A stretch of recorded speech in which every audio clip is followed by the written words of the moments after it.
Got wrinkles? Should you get Botox or Daxify? Want filler but don't want to look like a clown? And do skincare products priced like gold really work? Where do you go to find someone you trust? Welcome to Skin Tuition. I'm Heather Furnas. And I'm Josh Korman. As two plastic surgeons, we lay aside our scalpels and explore the non-surgical world to bring you what's new, what's safe, and what to look for when you're ready to hit refresh. It's a true pleasure to introduce my good friend, Terri Ross. Terri Ross is a world-renowned practice management expert and sales coach for medical aesthetic practices and Fortune 500 medical aesthetic companies. She has helped thousands of practices launch, grow, and skyrocket. And she is a noted international keynote speaker. Why is she so exceptional at growing sales? She builds quality in the space, the people, and the processes. How do I know? Because she's consulted for my MedSpa. Welcome, Terri.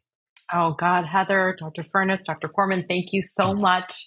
Such an honor, such a pleasure, and congrats on this podcast. I think it's going to be amazing, and I'm truly honored to be here today. Okay, now we'll get past the Mutual Admiration Society and we'll move on to the questions. So let's say I'm looking for a place to do Botox and maybe some fillers for my face or my wife's lips or something.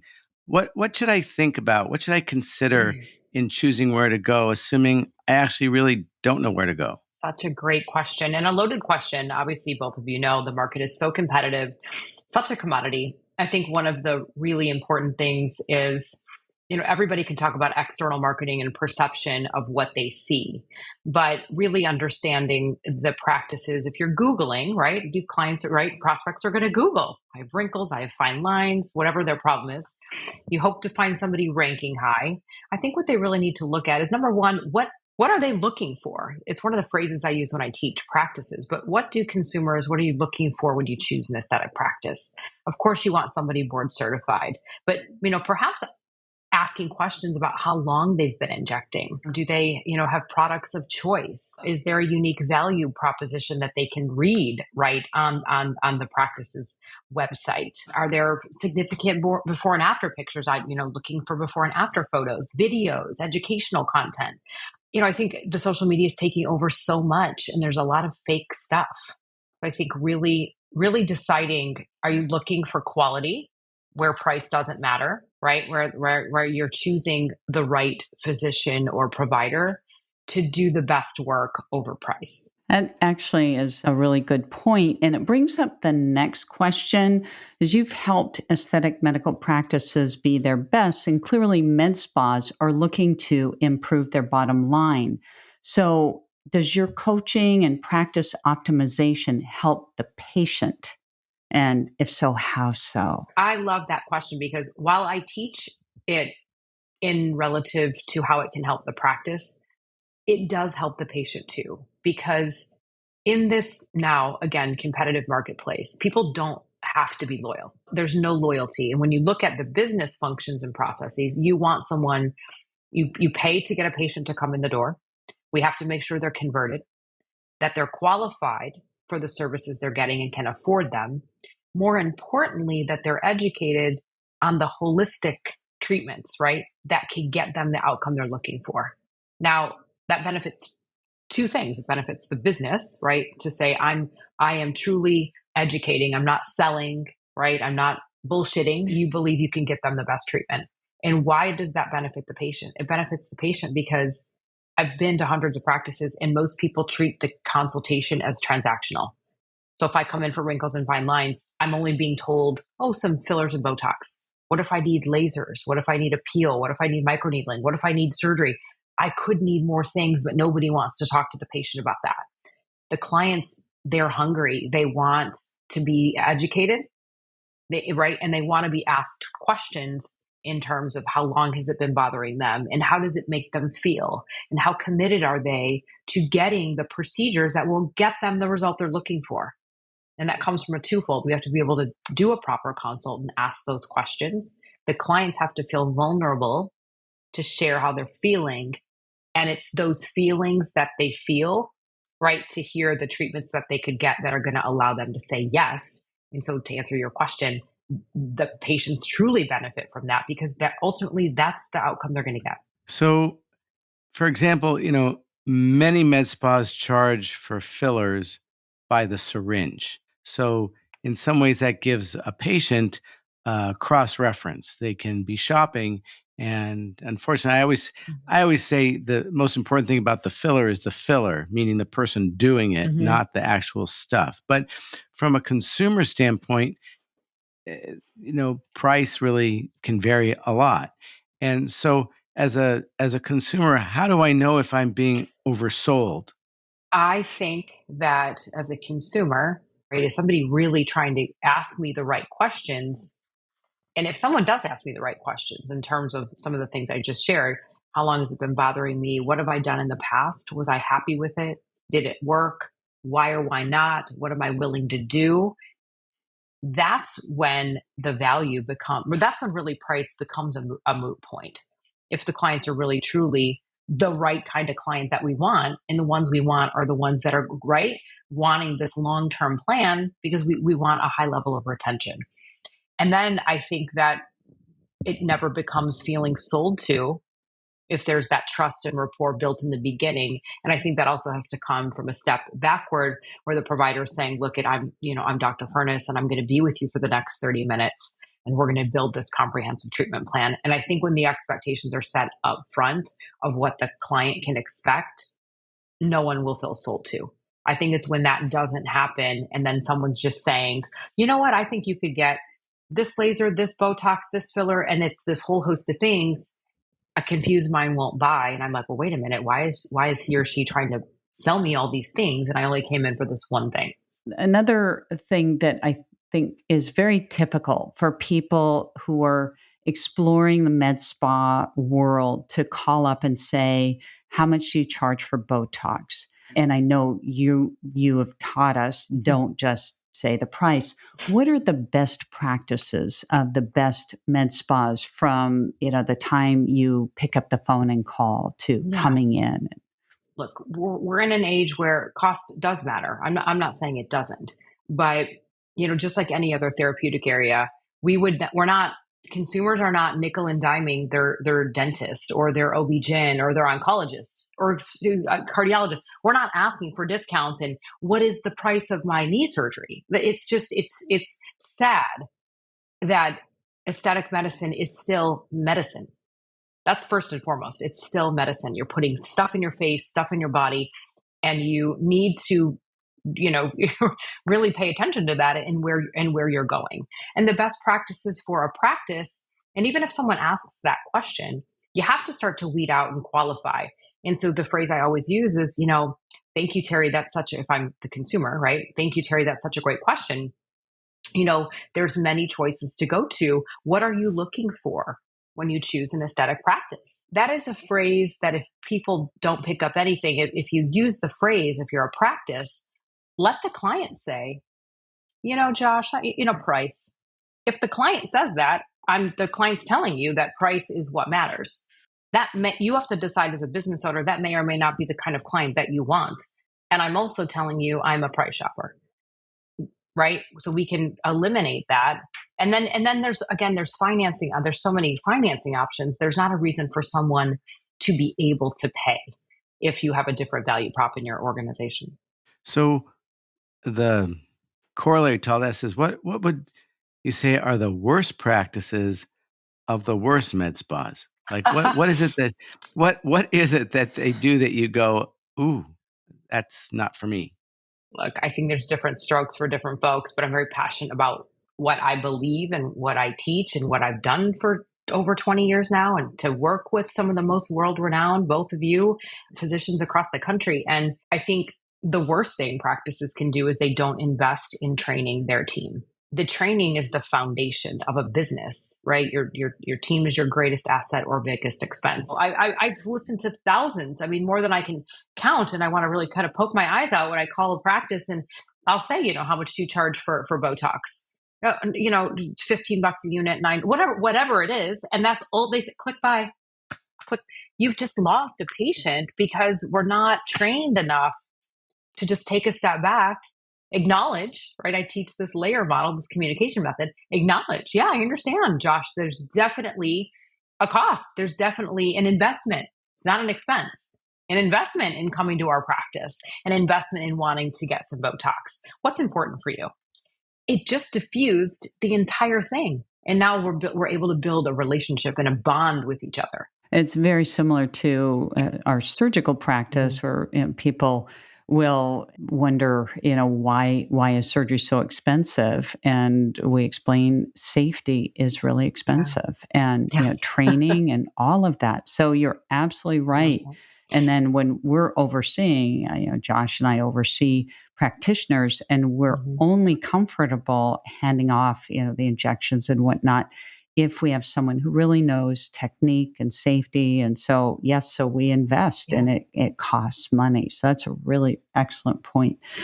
Now, if I just want a laser treatment and an injectable, and I meet with the staff, and the staff is telling me I need products, what is that for my own good, or is it good for the bottom line? How effective are skincare products? Is it just a moneymaker for the med spa? I've worked with so many surgeons, throughout my career. I think that the retail is a significant piece to protecting a consumer's investment. If I'm going to get surgery with you, face or body, right? There must be medical grade products that I can't go get at CVS or Walgreens that are going to be much more potent with the right chemicals and ingredients that I need, right? To again reduce redness or pigment or fine lines or tone, texture, whatever it might be. Yes. So I guess to answer your question, retail does it definitely contribute to the bottom line? 100%. But I think practices choose products that are also going to augment someone's treatment, which is what we want. Okay, so let's talk a little something else, which is that from a consumer, often, I don't know how much consumers hear about it, but I think probably on social media quite a bit. But there are some nurses that basically do Botox in their houses. And that would certainly keep the costs down for the consumer because the practitioner doesn't have any overhead. So where do these people get their Botox from? And what are some of the ways that it could maybe go wrong? I know that makes my skin crawl when I hear that myself. Look, I had a med spa in Beverly Hills with a couple of surgeons. I can only presume that if you're taking it home and injecting it at home, you're perhaps taking it from the practice that you work with. These Allergan, Galdermas, they can't ship it to someone's house, so they're getting it somewhere. You hope that they're getting some legitimate product at least. Who knows, right? If it's not coming from China in some fake stuff, we don't know. So I think it's one thing to question, not just trying to save, a dollar or two, but say, right, how would anyone know if the product is real? I think, not having, all of the necessary equipment that somebody might need, right? If they faint, pass out, have a seizure. I mean, we talked about, Dr. Furnas, you just talked about safety. We pay, right? We pay for an outcome and we pay for safety. That's what we're paying for. And so there's just a lot of risks with, again, the quality of the product, the potency of it, and then more importantly, just someone's health and safety overall. I mean, I know people that allow people to drink at these parties. You're not supposed to be doing that. So a whole host of things could go wrong. I think that's just something that consumers should stay away from. It's not worth the few dollars you're going to save. No, absolutely not. Now, you coach on many different levels. How do you coach practitioners from greeting to consultation to treatment to follow up? What would the patient be, or client, customer, consumer be looking for in really that top level care? Oh, I love it. I love that question coming from that perspective, because I think most consumers don't know what they don't know. A lot of times what I've seen, right, clients have been coming to a certain med spa, and I even use myself. I'll go to some local places here. I'm in Manhattan Beach. They won't ask me any questions. I didn't fill out a cosmetic interest questionnaire. They don't really know anything about me, and they'll just do it. They don't know anything about me. And I do it on purpose to kind of see how these other practices run. But the client should expect, one, you'll know if you're calling a practice that just answers your questions, doesn't know any of the right, how to handle objections or how to qualify or how to decipher between the different services. You will know. So look for how educated someone is when they answer the phone. Look at the way that they communicate, if it's a web lead coming through versus via an email or social media. I think when they're told, you know what, Terri, what you can expect when you come to Allegro Med+spa is, tell me what I'm going to expect. If no one tells me, I'm going to walk in. Do I get the treatment that day? Is it 30 minutes, 45? Do I have to pay? Like, what are the expectations? Those things need to be told to me. That already changes the dynamic for a consumer to be like, wow, I had no one ever tell me these things before. I've been going down the street for the same Clear and Brilliant, and nobody ever did this treatment plan. So setting the expectations. And then when you come in, someone can just stand up, greet you. Hi, I'm Terri. So nice to meet you. Thank you for coming in. It looks like, Susie referred you here, like building that level of rapport. Can I get you some water, some coffee? And then when you're in the consultation room, it's almost the continuity of the care, the same way that the front desk person or patient concierge would say, again, Terri, what you can expect when you come to Allegro Med+spa is you're going to be meeting with Dr. Furnas, going through a 30 to 45-minute consultation. I mean, it already just sounds nice. I'm like, that's amazing. And then when I come in, that person greeting me or putting me in the room, and then you walk in, you're also saying the same thing. Super excited to meet you. It looks like Susie referred. You're repeating these things back. So it looks like your whole practice, that a practice has the same continuity, the same consistency, the same level of professionalism. And I'm like, this is just great. And you're like, okay, we're going to be together. I want to learn about you, and I want to learn about what bothers you. And then I'm going to build you a treatment plan that I think is going to get you the outcome you're looking for. And those are best practices, and it's not hard. It just really has to be practiced. And the consumer will very much see the difference between that type of a practice versus feeling it's a transaction and it's a, rushy churn and burn versus quality. So that's a really good point. But also, though, people want a guarantee. So patients, while we always try to underpromise and overdeliver, it's nice, but life is not perfect, and the same product, even in expert hands, may function differently in different people. So people want a guarantee. So what do you think the best way for patients and clients to actually think about this? How can anyone be given a guarantee and yet people feel, okay, I'm paying for safety. I'm paying not the cheapest price on the block because I'm paying for safety. I'm paying for quality. But that means I should get a guarantee. Now, I realize some people have this idea of, realistic expectations, but what I really want is a guarantee it's going to work. So, how, from a consumer standpoint, do you think we should think about this? I was almost going to flip this question right back to you, Dr. Korman. Listen, that's a hard one. I'm the patient, right? I am the patient. And to some degree, I think I would like to believe that in medicine, in any therapeutic area, anything, there is no guarantee in medicine. I wish we could say that and put that. And we have to, again, just make very smart decisions and do enough due diligence and enough research, right? That you are selecting the right practice. And even to your point with that, there is no guarantees. But I think consumers can do a better job. It's one thing to read that someone's board certified or triple board, doesn't matter, right? And I use this analogy a lot, that someone could call a plastic surgeon who does breast augmentations 90% of the time. Face is 10, right? I don't know that I'd pick that surgeon to do a facelift, right? I'd probably pick someone else. And I think consumers don't know. They don't know what to ask.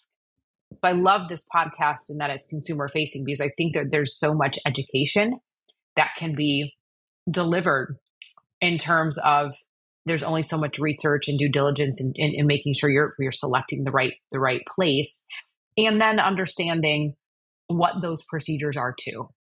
And then I think that from the provider level, really them being able to articulate what they can expect, right? All of the potential side effects, which can get scary for somebody, but so that everybody's aware that there's enough standard operating procedures and forms to check, so they're covered. I don't know if that really answers it to the best of what anybody's going to want to hear, but I think that's the truth, really. Yeah, but to answer your question, if people ask me that question, I say I guarantee you that I will do my very best to give you the result, but I do not guarantee that you will end up with the result that is exactly what you want. I love it. And I love that. That's it. And I say something similar. I do guarantee one thing: the left will never match the right. Yeah. I'll do my best to make to come as close as possible, but they will never match. Right. So, asymmetry's not going away. I love that. Yeah. So if you are a patient going into a place, we talked about like what you want to hear. Are there any buzzwords that you would warn against, that this is not a great place to go? Like somebody says, we guarantee, something like that. Mm-hmm. Yeah. I mean, I think that's a word that nobody should say, we guarantee.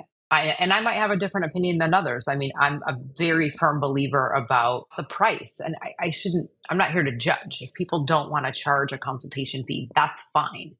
But in my mind, again, we sell time. And if someone is that educated and trained and respected and qualified and published, whatever it is, your time is money. You can't get it back. And when people just don't show up, then you have free hours. So to me, there is a difference between someone charging a fee and someone not.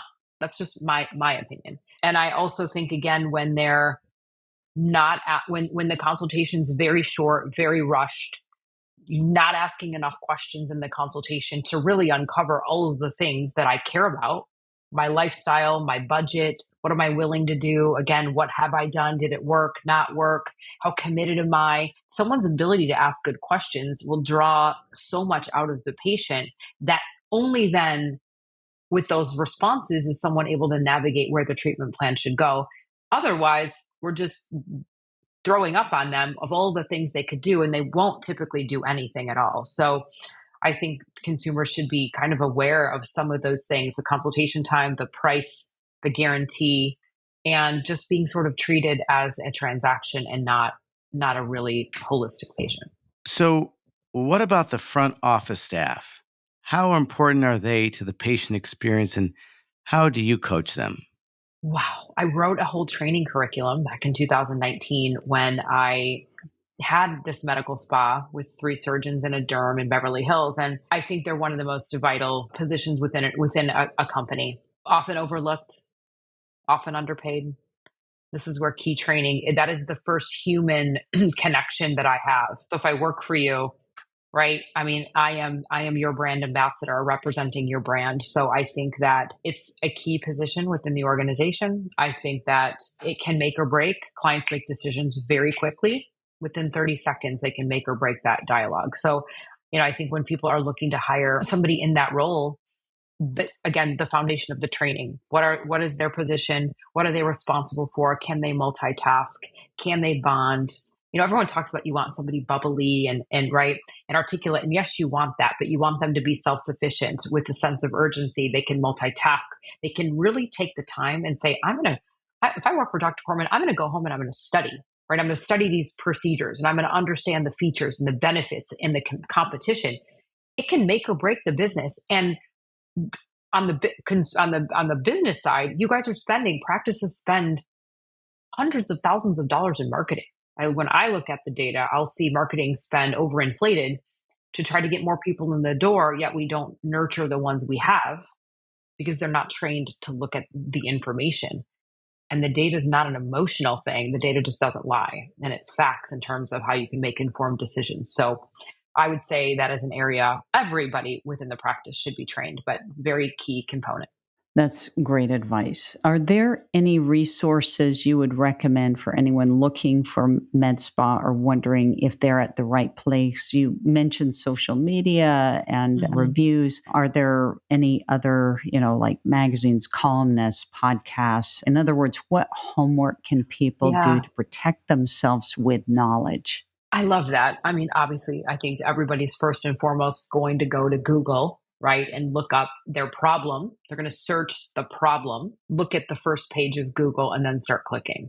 I think what they need to be aware of, right or wrong, no judgment, people that are paying for ads, the people paying for ads are going to be at the top.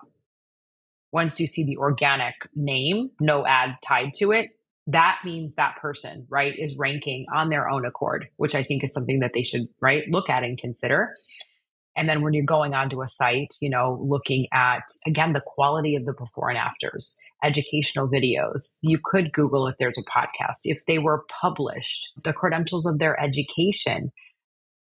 I think when you don't have those things, people are getting very consumed, and every age group, and millennial now and baby boom, right? We're all looking at a different place, but the Instagram and TikTok, right, is becoming so big, and so many filters are out there that people are really, come on, right? They're really thinking that you can look a certain way and you can't. So look, I want to filter my face too, but but I think it's really important to make sure that you're not getting sucked up into sometimes just somebody who's blowing up their Instagram with all these pictures of lips or faces, and then you think you can look like that and you can't, and then you might go there expecting one thing, and in the circumstances are something totally different.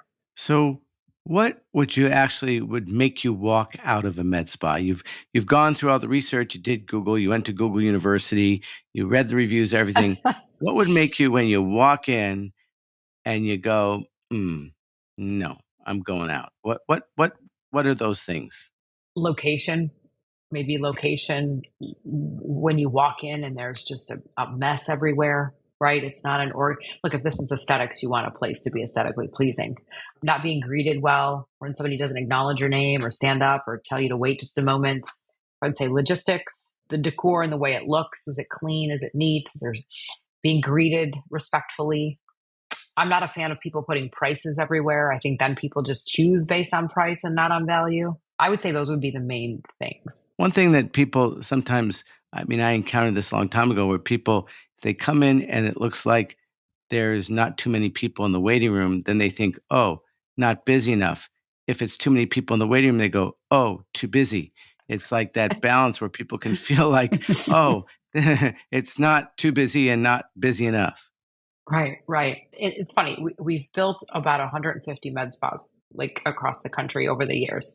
And it's interesting because people will build these grandiose lobbies. And I'm like, do you really have like 20 people sitting here? Now, unless you're like a wellness clinic with B12 shots and, something super fast. I don't know. But I see the point exactly. But I haven't had anybody. I think there's some cachet when I don't see anybody. Like it's just this very high end, right? People are greeted like with the white glove and in the room quickly. Nobody's having to wait. And then the people that do have to wait, it's a bit of an annoyance. We kind of teach that when somebody is around, 70% capacity, a provider, we should be looking for other people. So nobody wants to, and it's hard. You guys are surgeons. I guess I would wait for the best surgeon, but then there's always that risk, right? Well, if I can't get in, I'm going to go somewhere else. But I don't know if it detracts from quality. So let's move on to reviews. We've touched on that a little bit. How valuable are online reviews in a search? What would you look for?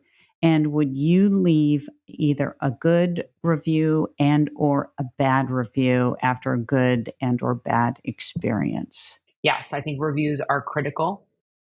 I think it's just a day and age where people want to see what other people have to say. You want a 5-star review. You want them to talk about the surgeon or the doctor or provider or the treatment or the outcome and the experience.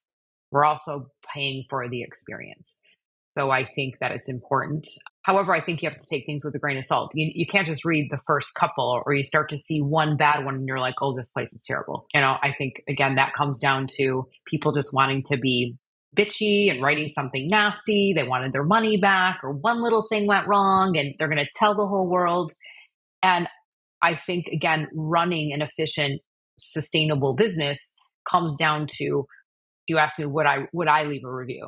I would, if you asked me to, and if I had a great experience. And I think that comes from processes within the practice, right, to have in place. When you have happy people will shout from the rooftops, right? People that are unhappy will go tell 10 other people, and that supersedes everything else. And so I think that has to be something implemented in the practice where everybody is, even compensated or rewarded, or there's a team bonus for having people write their happy thing.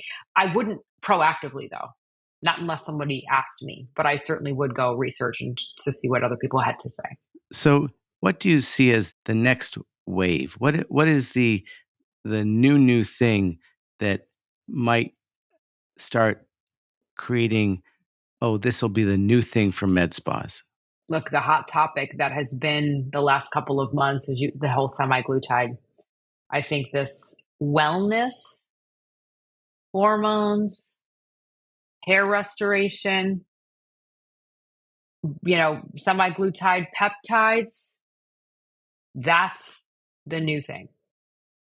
And look, I get it, and I'm sure we all want to look and feel our best, and have that happening from the inside out, so it makes sense. It's really going to be about who's allowed to do these things. I think that's what's the traction I'm seeing. So we've been over a lot of things. Is there anything else you'd like to add for the consumer? Really just know that this is still a business. It's still medicine. You want the best. We're all going to choose Mayo Clinic, or, we all would seek out the best in any other therapeutic area. And I think it's just the same lens here, that don't feel that just because somebody's, this cheap place down the corner that can get you in, right, is going to get you the result you're looking for. So pay attention, be smart, make smart decisions, and know what you want and what you're looking for, and what you expect for yourself in getting these treatments done, and how you want to be treated. So speaking of the best, Terri, you are the best. And that was really very, very helpful. Thank you so much, everybody. Terri. So join us every 2 weeks. Maybe Terri will join us every 2 weeks too, as we tackle topics from hair loss to hormones and pimples to wrinkles, discovering new ways to feel better about ourselves. Follow us, comment, ask questions, and keep in touch. Have an idea for a topic? We'd love to hear from you. Theme music by Diego Canales, production and engineering by The Axis.